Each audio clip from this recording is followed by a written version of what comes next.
Association of Southeast Asian Nations and the U.S. government through the U.S. Agency for International Development in partnership with UL launched the 5th annual ASEAN-U.S. Science Prize for Women. And a Thai temple threatened to collapse due to coastal erosion.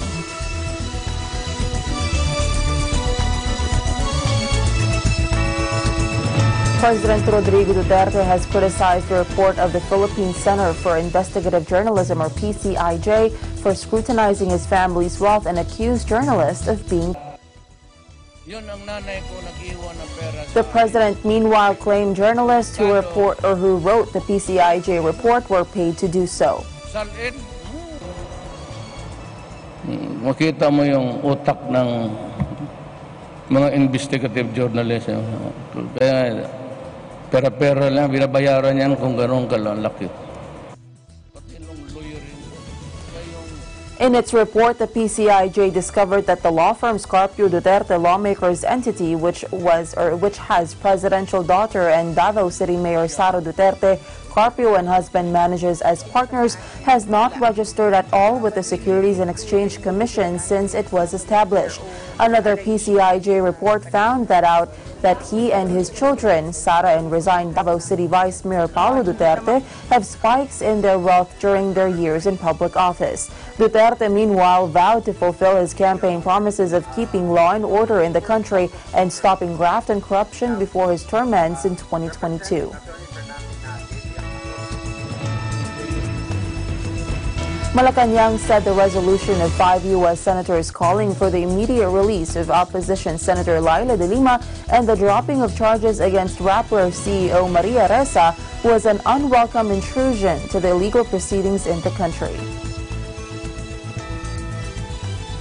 Presidential spokesperson Salvador Panelo said that U.S. Senators Marco Rubio, Edward Markey, Richard Durbin, Marsha Blackburn, and Chris Coons should also mind their own business and described their attempts to interfere with the country legal system as an outrageous interference with nation's sovereignty. He said in a statement, which he reiterated in a press briefing on Monday, April 8, the 5 U.S. senators who called for the release of Senator Laila de Lima and the dropping of charges against Rappler and Ms. Maria Ressa should mind their own business. Their country has enough problems and they should focus on them. Panelo also said the U.S. senators' resort to reckless and unstudied political exercise only highlights their unfamiliarity with the domestic matters of the country, as well as their disrespect to the clamor of the Filipino people of law and order.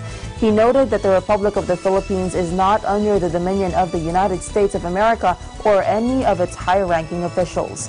Panelo also stressed that no government official of any foreign country has the authority or right to dictate on how to address the commission of crimes. Malaysia's government did a U-turn Friday on its decision to join the International Criminal Court, the Prime Minister said after a backlash from a powerful Islamic ruler and opposition politicians. The Southeast Asian nation announced in March it was joining the world's only permanent war crimes tribunal after a reform-minded government came to power last year. But the move sparked an outcry from opposition politicians and the powerful Sultan of Southern Johor State, who were furious the country's revered Islamic royals would not be exempted from potential prosecution by the court. Malaysia's decision not to join the ICC is a severe blow to the tribunal in The Hague, which has been under pressure following high-profile acquittals, while Burundi became the first country to quit the court in 2017. Prime Minister Mahathir Mohamad told a nationally televised press conference referring to the ICC's founding treaty, they have made a decision that they will not recognize the Statute of Rome. Opposition politicians have been able to create confusion in the minds of the people that this law negates the rights of the Malays and the rights of the rulers.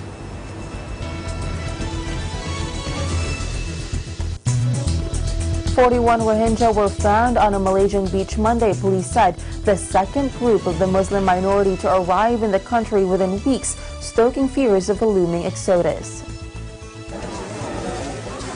Many Rohingya have been seeking in recent weeks to leave by sea from Bangladesh, where they live in squalid refugee camps after fleeing their mostly Buddhist homeland in Myanmar before the monsoon season starts in earnest.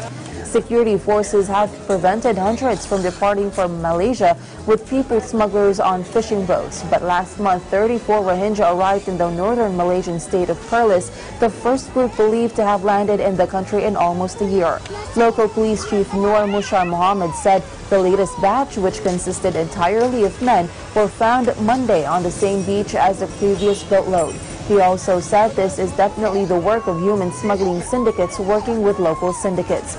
He fears there could be more Rohingya arrivals unless maritime enforcement agencies step up patrols urgently. Nur Mushar said initial investigations indicate they could have traveled in a large boat before being transferred to smaller craft by local criminal gangs and ferried ashore. They have been handed over to immigration authorities, he said. It has not been cleared whether they had departed from Bangladesh or Myanmar or when they had arrived.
Welcome back.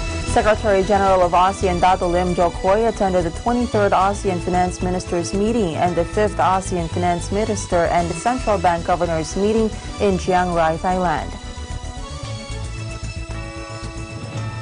The 8th protocol to implement financial services liberalization under the ASEAN Framework Agreement on Services was signed by the ASEAN finance ministers at the sidelines of their meeting.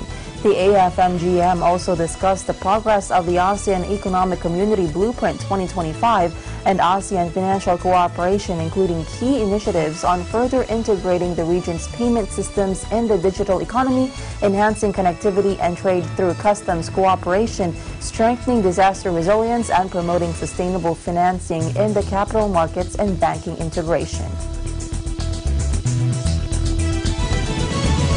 The Association of Southeast Asian Nations and the U.S. government, through the U.S. Agency for International Development, in partnership with UL, launched the 5th annual ASEAN-U.S. Science Prize for Women.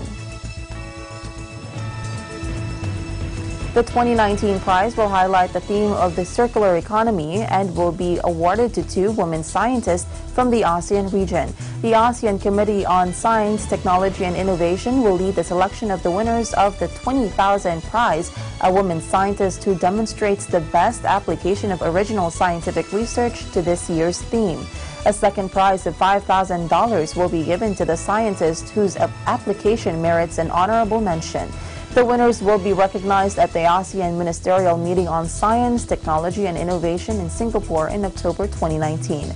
COSTI chose the circular economy as this year's theme to highlight the need for innovative management of the ASEAN's natural resources to meet the growing demands of the region's rapid population growth projected to reach 660 million in 2025. A circular economy is a regenerative system of production, utilization and consumption and recycling aimed at minimizing waste and maximizing limited resources. Expanding the use of circular economy pathways will protect the environment of Southeast Asia and promote economic growth for future generations.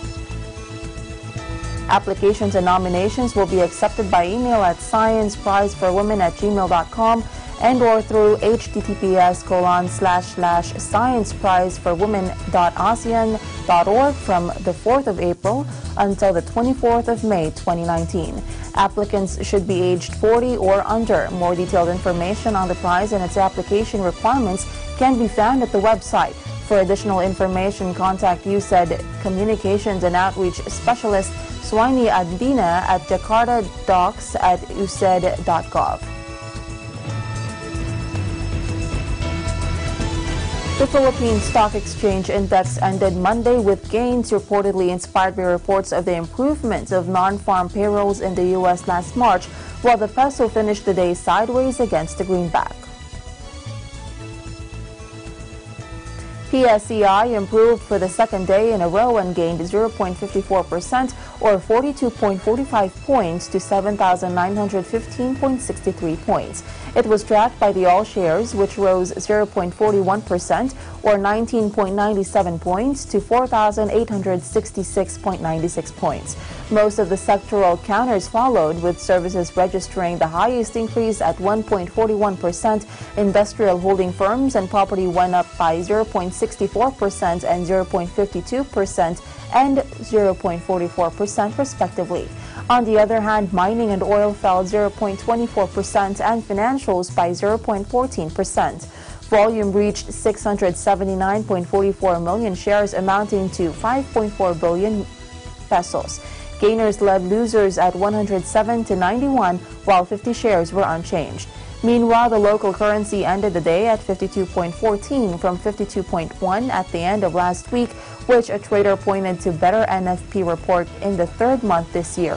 U.S. Bureau of Labor Statistics has reported that NFP went up by 196,000 last March, a big jump from the revised 33,000 increase, up from the initial report of 20,000 in the previous month, while unemployment is steady at 3.8%. The trader said this report boosted sentiments on the U.S. currency, but the peso was able to stay afloat.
Welcome back.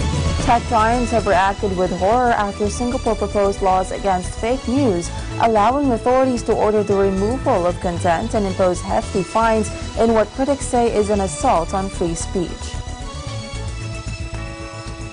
The government unveiled a bill last week containing tough measures, including powers for ministers to order social media sites like Facebook to put warnings next to posts authorities believe to be false and in extreme cases take them down. If an action is deemed malicious and damaging to Singapore's interest, companies could be hit with fines of up to 1 million Singapore dollars or 740,000 US dollars. Individuals could face jail terms of up to 10 years. Authorities in the tightly controlled country, long criticized for restricting civil liberties, insist the measures are necessary to stop the circulation of falsehoods which could sow divisions in the multi-ethnic city-state. But press freedom groups condemned the proposal, saying they could stifle online discussion, as did tech companies, which have big investments in the ultra-modern city. The Asia Internet Coalition and Industry Association, whose members include Facebook, Google, and Twitter, said as the most far-reaching legislation of its kind to date, this level of overreach poses significant risk to freedom of expression and speech. Simon Milner, Facebook's Vice President of Public Policy in Asia Pacific, said the social media giant was concerned about potentially being compelled to remove content. He also said giving people a place to express themselves freely and safely is important, and they have the responsibility to handle any government request to remove alleged misinformation carefully and thoughtfully. The internet is a relatively free space in Singapore, and there are some local or alternative news sites which are typically more critical of the authorities than the traditional pro-government newspapers and TV. As seawater slowly rise around his temple and his neighbors flee inland, Thai Abbot Somnuek Atipanyo refuses to budge and is today a symbol of the fight to restore the country's fast-eroding coastlines. Take a look. Lost to the sea. Just 30 years ago, this Buddhist temple in Thailand was in the middle of the village it served. But the seawaters are advancing at a rate of nearly 30 meters every year along some parts of the coastline. The villagers fled years ago, rebuilding their homes several hundred meters inland. But the abbot is standing firm. If the temple were moved, people wouldn't know there used to be a temple here that was destroyed. But if we stay and we gradually develop, we can go on. The Gulf of Thailand boasts some of the world's largest mangrove forests. The mangrove roots used to hold together these shores, but swathes were cleared to make way for shrimp farms and salt production plants. A quarter of the Thai coastline, some 700 kilometers, is thought to be affected by coastal erosion. Now there's a push to try to restore the fragile ecosystem.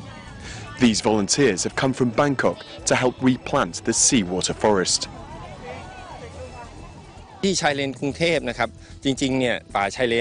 Bangkok's mangrove forest has been eroded. In fact, Bangkok's demarcation is now in the sea, some 2 kilometers in the sea from where the people live. Bamboo barriers and cement pylons are also being used to shore up the coastline. But the loss of mangrove forests is not the only problem. Climate change is also playing a part. The wave and tide and current is higher than before. Even you grow a lot of mangrove cannot help. The floating monastery is now a symbol of Thailand's disappearing shores. But with only 6% of mangroves able to recover and climate change getting worse, many fear it's too little, too late.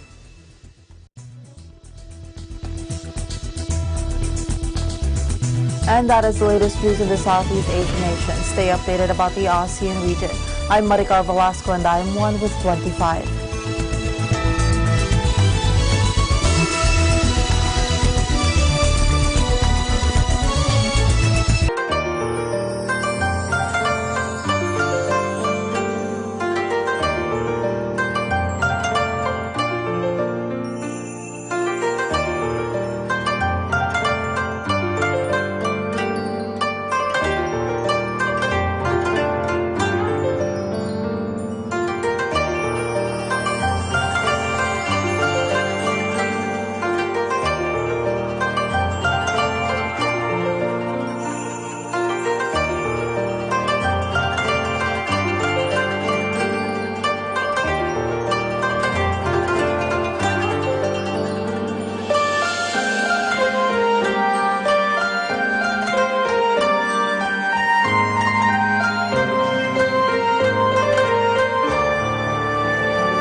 Malaking tulong para sa mga magsasaka at mga farm owner ang tinatawag na agri-tourism. Bukod sa tumataas ang produksyon ng pagkain, umaangat din ang kabuhayan ng mga magsasaka dahil sa dumarami ang mga bumibisita sa mga taniman.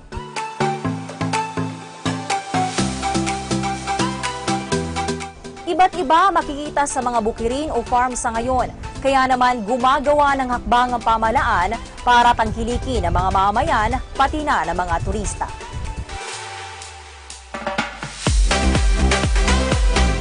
Gaya ng tropical fruit farms kung saan makikita ang iba't ibang puno o fruit-bearing trees.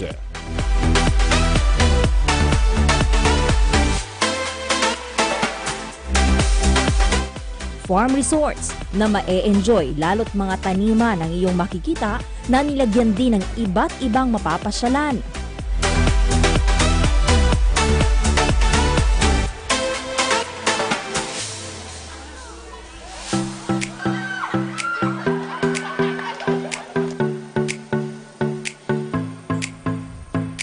Organic farms, kung saan makikita ang mga tanim na palay at gulay, pati na rin ang mga taniman ng prutas na pwedeng ikaw mismo ang pumitas.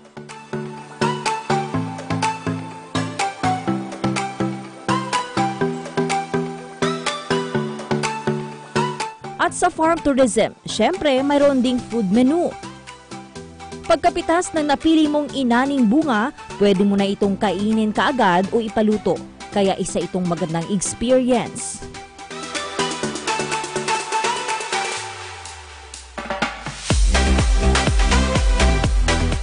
At kami po sa mata ng Agila ay suportado po namin ang farm tourism sa bansa para na rin sa ikaulad ng turismo at agrikultura. Kaya ang aming panawagan, magkaroon ng matatag na Tourism Road Infrastructure Program para madaling mapuntahan o mabisita ang mga bukirin.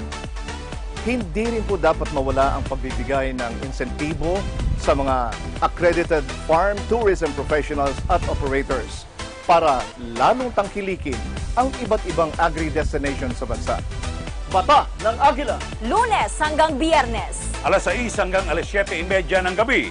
Dito lang sa Net 25.